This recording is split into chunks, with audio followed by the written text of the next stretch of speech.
The intellectual coward, killing the dreamer to birth the warrior.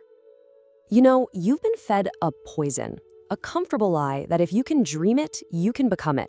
But the brutal truth is this: fairness is a lie. And that whole idea of potential, well, it's a curse. Here's the most important part. The more time you spend just fantasizing about your future success, the more you're actually cementing your own failure.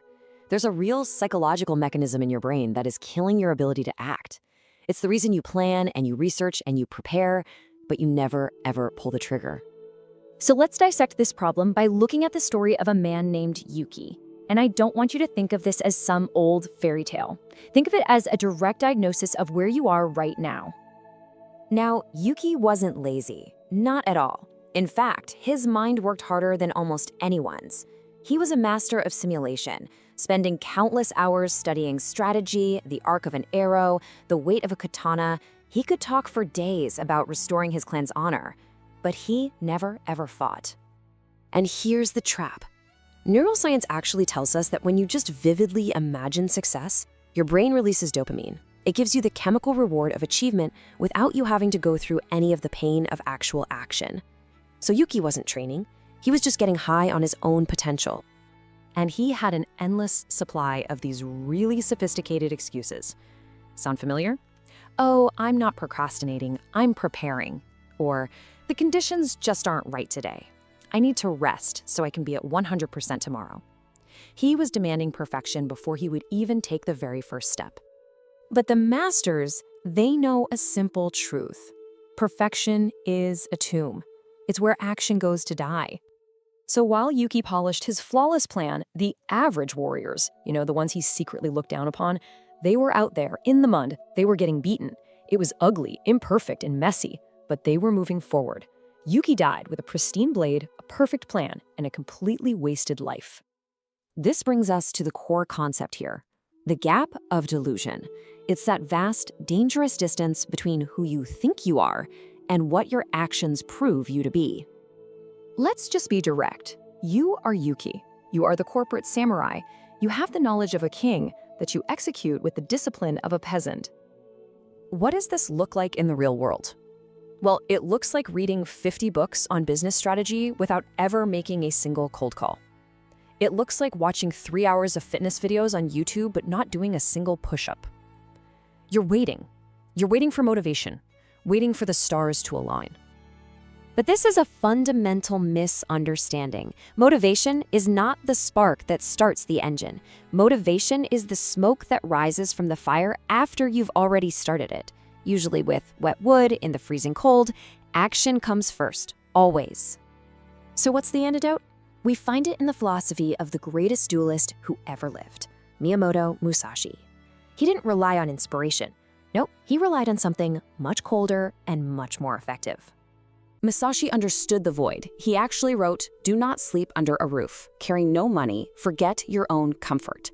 Now, why would he say that? Because he knew with absolute certainty that comfort is the enemy of the blade. It dulls the edge you need for victory. We often hear the term kaizen as continuous improvement, but in the context of war, its meaning is far more brutal, the relentless forward motion. You don't climb a mountain by staring at the peak. You climb it by looking at the 3 feet of dirt right in front of you and stepping on it, again and again and again. So this is the strategy to kill the Yuki in your mind. 3 simple, brutal steps. First, kill the horizon. Stop looking at the 5-year plan. Focus only on the next 24 hours. Second, embrace low quality. Give yourself permission to do it badly. A sloppy workout is infinitely better than a perfect imaginary one. And third, the 3-second rule. When you feel that resistance, you have exactly 3 seconds to move before your brain invents a brilliant excuse to stop you. As the sword master Yagyu Minonori once said, "The sword that waits for perfect conditions never leaves its sheath." This means your emotions, they become irrelevant. Think about it. Does a soldier on the march ask if he feels like it? Does a farmer ask if he feels like harvesting before the storm? Of course not. Their survival depends on the act, not the feeling. Your goals should be treated with that same life or death gravity. Action is the universal solvent for that fog in your mind. If you are depressed, you train. If you are tired, you train. If you are anxious, You train. Action silences the demons. And that brings us to the final, most crucial step. You must become the dictator within. You have to stop negotiating with yourself. That little voice in your head, the committee that debates every action, fire them. You are not a democracy. You are a dictatorship. The version of you that wants to hit snooze and sleep in, kill him.